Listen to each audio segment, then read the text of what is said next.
We arrive at the mechanism. The ancients did not simply diagnose the disease, they encoded the cure. But to understand the cure, you must first understand how energy moves through the human body. You are not solid matter. You appear solid, you feel solid.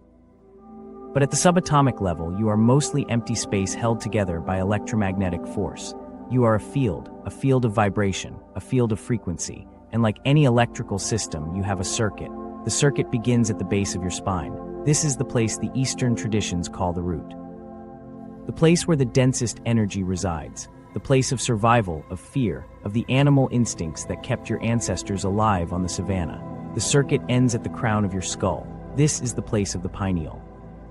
The place of the claustrum, the place where the oil is received and the light is generated. Between these 2 points runs a column of fluid, the cerebrospinal fluid. This is the water of Scripture. This is the Jordan River. This is the substance through which the current must travel to complete the circuit. But here is the problem. The circuit is interrupted. The 4 riders have set up checkpoints along the path. Every time the energy attempts to rise, it is intercepted, hijacked, rerouted back down into the lower centers where it is burned as fuel for ego, rage, lack, and decay. The oil never reaches the summit. The light never ignites. And you remain in darkness, wondering why you feel so disconnected from the source. So how do you clear the path? The answer is encoded in one of the most misunderstood verses in all of Scripture. Be still and know that I am God. This is not a suggestion. This is a physiological instruction. When you are still, something extraordinary happens inside your body. The vagus nerve activates. The vagus nerve is the longest nerve in the human body.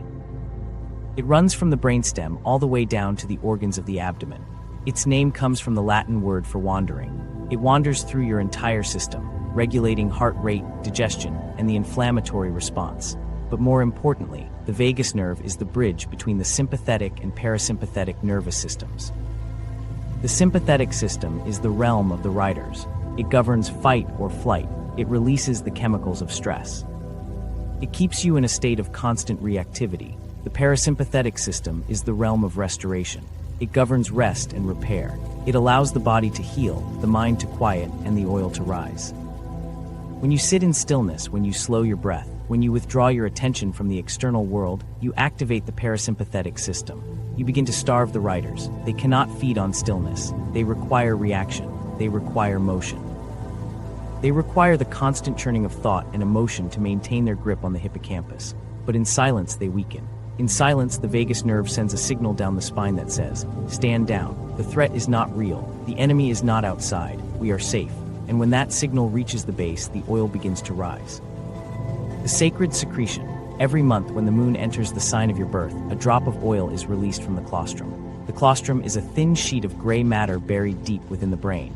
Its name means enclosure or barrier, and its function is still debated by modern neuroscience, but the ancients knew. The claustrum is the factory. It produces the Christos, not a man, not a historical figure, a substance, an ointment. The Greek word Christos means the anointed one, but anointed with what? Oil. The Christ is the oil that is produced in your brain and must descend down the spinal column, touch the base, and return to the crown to illuminate the pineal. This is the resurrection.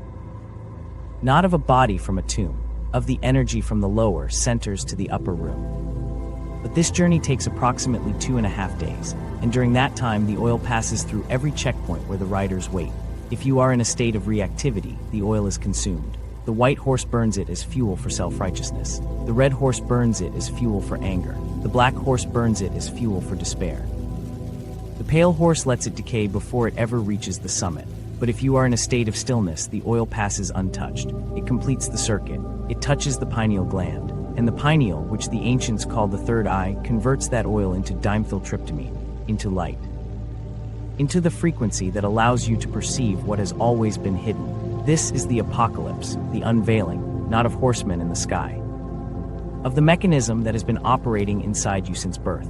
The ancients encoded this in every tradition. The kundalini rising up the spine, the Jed pillar of Egypt with its 33 segments, the 33 vertebrae of the human spinal column, the 33 years of the Christ. This is not coincidence. This is correspondence.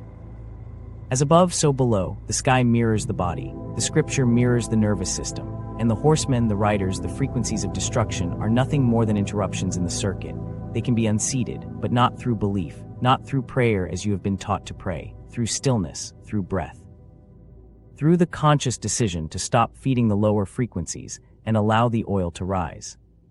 The four horsemen are not coming, they have always been inside, and now that you see them, they will never ride the same way again. Be still, unseat the riders, and know that you are the circuit through which the light was always meant to flow. It is not out there, it never was, it is in you.